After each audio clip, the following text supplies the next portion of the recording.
Hello everyone, welcome back to Chetna Soch commerce classes. आज हम next important topic करने वाले हैं +1 का, that is bank reconciliation statement. बच्चों को बहुत प्रॉब्लम आती है बैंक रिकन्सिलिएशन स्टेटमेंट में बनाने में। छोटे से टिप्स और ट्रिक्स होंगे, इससे आपको इजी लगेगा BRS प्रिपेयर करना। पहले तो अंडरस्टैंड करेंगे कि BRS है क्या। आप कैश बुक बनाते हैं, तो कैश बुक जब आप बनाएंगे तो कैश बुक में आप जब डबल कॉलम कैश बुक बनाते हैं तो उसमें एक बैंक कॉलम भी बनाते हैं। तो बैंक कॉलम में जितनी एंट्रीज़ आप यहाँ से डालते हैं, हमारी तरफ से जो एंट्रीज़ डलेंगी हमारी कैश बुक में, ऑपोजिटली बैंक भी अपनी पासबुक में वही एंट्रीज़ मेंटेन करेगा। मतलब अगर मैंने कोई पेमेंट की है चेक के थ्रू, तो मैंने अपनी कैश बुक में बैंक कॉलम में उसको रिकॉर्ड कर लिया। Oppositely bank on the other side will do the same, वो अपने पासबुक में वही मेंटेन करेंगे। ठीक है, जो हमारे यहाँ से क्रेडिट होगा वो बैंक के वहाँ पे डेबिट हो जाएगा, करेक्ट। तो जब एक मंथ में जितनी ट्रांजैक्शंस हम बैंक के साथ रिकॉर्ड करते हैं अपनी कैश बुक में और वहाँ पर बैंक उसको रिकॉर्ड करते हैं पासबुक में, तो इन द मंथ एंड हम उनका कंपैरिजन करते हैं कि वो मैच कर रही हैं। ऐसा होता है कि समटाइम्स अगर मैंने किसी को बिल ड्रॉ कर दिया, मतलब किसी को बिल इशू कर दिया किसी पेमेंट के लिए, मेरी तरफ से यहाँ से बिल चला गया, करेक्ट, मैंने उसको पेमेंट कर दी, तो मैंने अपनी बुक में एंट्री कर दी कि मैंने पेमेंट कर दी है। बट वहाँ पर अभी बैंक से अकाउंट से ट्रांसैक्शन डिडक्ट नहीं हुई है, अमाउंट डिडक्ट नहीं हुई है, तो वहाँ से डिडक्शन नहीं हुई है, जबकि मेरी बुक में एंट्री हो गई है। तो वो जो बैंक और मेरी कैश बुक का जो बैंक बैलेंस होगा वो कहीं ना कहीं डिफरेंस आ जाएगा। तो उस डिफरेंस को करेक्ट करने के लिए we need to prepare bank reconciliation statement. Reconcile मतलब to match our bank account with the bank account, correct. तो जो हम बैंक अकाउंट मेंटेन कर रहे हैं that is in the cash book, we need to match it with the bank account. और वहाँ पर बहुत सारी जो एरर्स निकलती हैं हम उनको क्या करते हैं, हर month every month we reconcile them, we match them, we correct them. ठीक है जी। इसके लिए we need to start with the either with the balance as per cash book और बैलेंस एज पर पासबुक। या आप पासबुक से शुरू करेंगे या कैश बुक से शुरू करेंगे। क्वेश्चन को समझने के लिए बड़ा सिंपल है। कुछ हेडिंग्स हैं जिनको आप हमेशा पॉजिटिव में लें, कुछ हेडिंग्स हैं जिनको नेगेटिव में लें, और प्लस माइनस करके एक सिंपल सा क्वेश्चन कैलकुलेट हो जाएगा। मीनिंग भी अंडरस्टैंड करेंगे, बट ये भी याद रखेंगे कि अगर हम सिंपली इनको प्लस या माइनस में ले लेंगे और एंड में plus minus simple mathematical calculation कर लेंगे तो हमारा आंसर आ जाएगा।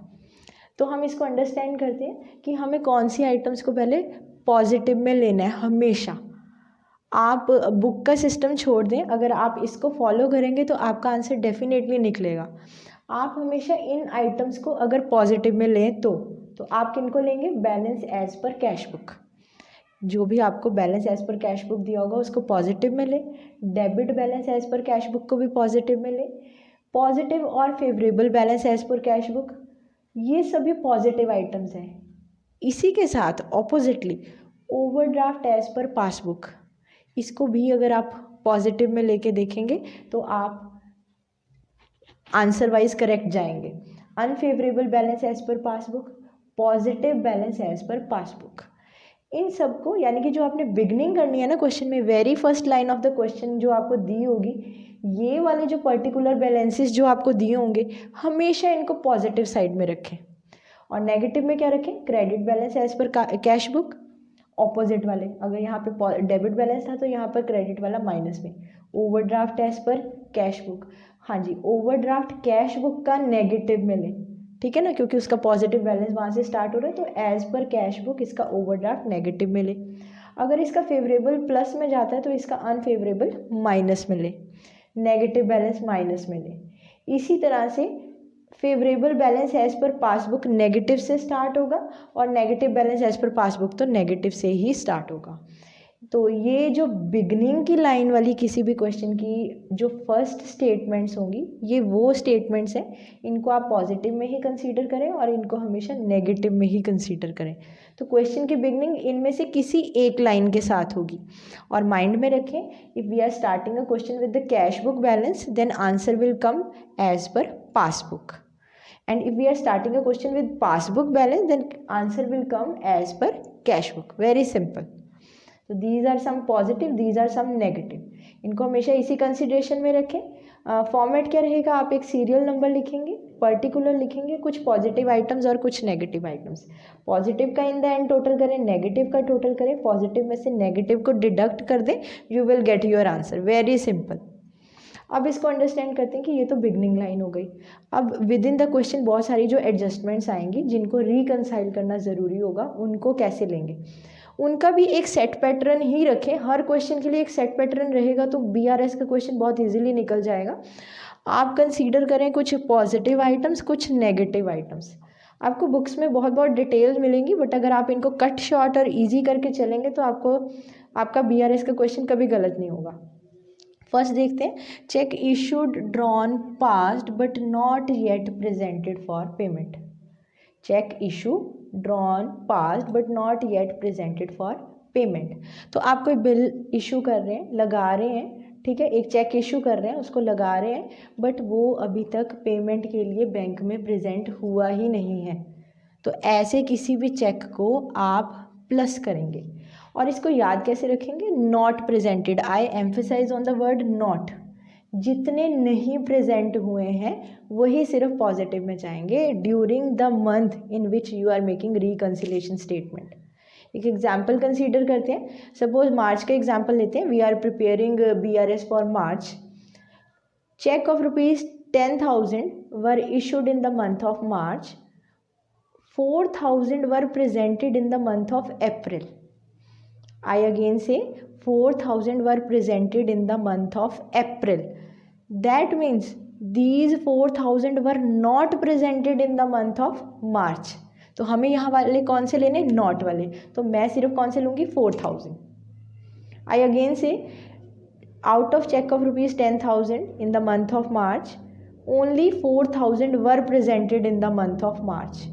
अब क्या डिफरेंस आ गया, 4,000 के मार्च में प्रेजेंट हो गए हैं, यानी कि कितने प्रेजेंट नहीं हुए, 10,000 minus 4,000, 6,000 are not presented in the month of March. तो मुझे कौन से लेने हैं, नॉट वाले। अगर वो अगले महीने चले गए, अगले महीने प्रेजेंट हो गए, दैट मीन्स इस मंथ प्रेजेंट नहीं हुए। और अगर वो इसी मंथ प्रेजेंट हो गए तो जितने लेफ्ट आउट हैं जो प्रेजेंट नहीं हुए हैं वो लेने हैं। तो हमेशा याद रखें, ट्रिक है बड़ी सिंपल सी, आप वर्ड देखें इशू ड्रॉन पास्ट, ठीक है, एक तो उसको पॉजिटिव में ही कंसीडर करें हमेशा। पॉजिटिव में जब कंसीडर करते हैं साथ में ये देखें कि नॉट, जितने नहीं हुए हैं तो उनको यहाँ पॉजिटिव में ले लें।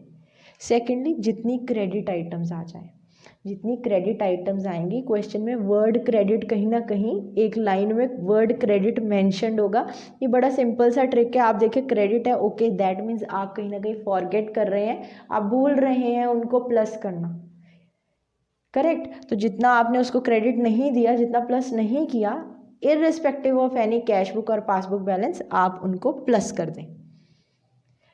फिर आप सारी जितनी भी इनकम्स हो, जैसे कोई इंटरेस्ट रिसीव किया हो, कोई कस्टमर डिपॉजिट कर गया बैंक में, ठीक है, आपके लिए पेमेंट कोई दे गया, तो कोई भी इनकम अगर हो तो सारी इनकम्स यहाँ पर ऐड हो जाएंगी। फिर कोई चेक डिपॉजिट किया बट आप उसको एंटर करना भूल गए, तो ये श्योर शॉर्ट है, ओमिट वर्ड आ जाए, चेक डिपॉजिटेड, दो वर्ड याद रखें, डिपॉजिट और omit. Deposited and omitted word if come in the statement then you have to make them plus. Another is payment side of cash book overcast. अब आप याद करें कैश बुक को, तो कैश बुक की जितनी पेमेंट साइड होती है उसमें सारी परचेजेज आती हैं, करेक्ट, परचेजेज या पेमेंट्स आती हैं, तो यानी कि वो नेगेटिव साइड होती है। और जितनी यानी कि नेगेटिव साइड अगर ओवरकास्ट यानी कि ज़्यादा हो गई, यानी कि आपने ज़्यादा माइनस कर दिया, तो उसको कैसे वापस कैसे करेंगे, आप उसको प्लस बैक कर देंगे, करेक्ट। इसी तरह से रिसीट साइड, रिसीट साइड कौन सी होती है, इनकम वाली और सेल वाली, रिसीट वाली साइड है ना। अगर वो अंडरकास्ट है यानी कि उसमें प्लस हमने कम किया, तो प्लस कम किया, प्लस की ही आइटम्स हैं तो प्लस बैक कर दीजिए, ऐड बैक कर दीजिए उसको। फिर आते हैं हम items to be deducted, minus.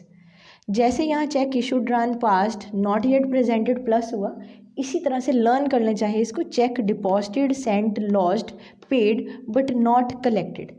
जितने भी आपने बैंक में चेक डिपॉजिट किए, ठीक है, वो बट लगे नहीं, वो कलेक्ट नहीं हुए, तो वो सारे के सारे, क्योंकि शायद हो सकता है कि मैंने अपनी बुक में ट्रांसैक्शन कर दी थी बट बैंक में नहीं हुई है, तो मैं उसको क्या करूँगी, माइनस करके उसका सिस्टम ठीक कर दूँगी, बैलेंस ठीक कर दूँगी। तो इसलिए ये सारे वर्ड याद रखें, deposited, not collected, sent not collected, lodged not collected, keep it in mind, they will always be deducted, minus. और इनका भी वही क्राइटेरिया रहेगा, जितने नॉट वाले हैं वही आपको यहाँ पर डिडक्ट करने हैं। सारी डेबिट आइटम, जैसे अगर मैंने यहाँ क्रेडिट आइटम बोला तो यहाँ सारी डेबिट आइटम, वर्ड अगर डेबिट आ जाता है आपके क्वेश्चन में, इमीडिएटली टर्म डेबिट पढ़ते ही स्टेटमेंट में आप उसको डिडक्ट कर दें।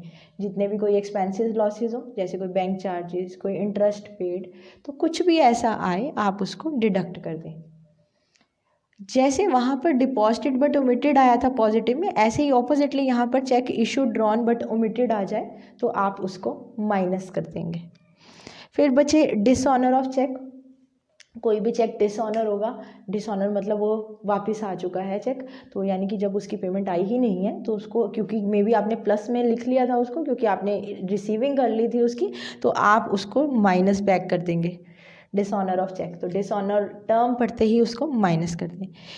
फिर payment side of cash book undercast, जैसे यहाँ ओवर कास्ट था, अब पेमेंट साइड अंडर कास्ट हो गई है, यानी कि जो नेगेटिव वाली साइड थी, माइनस वाली साइड थी कैश बुक की, उसमें आपने कुछ कम माइनस किया है तो आप और माइनस कर दें।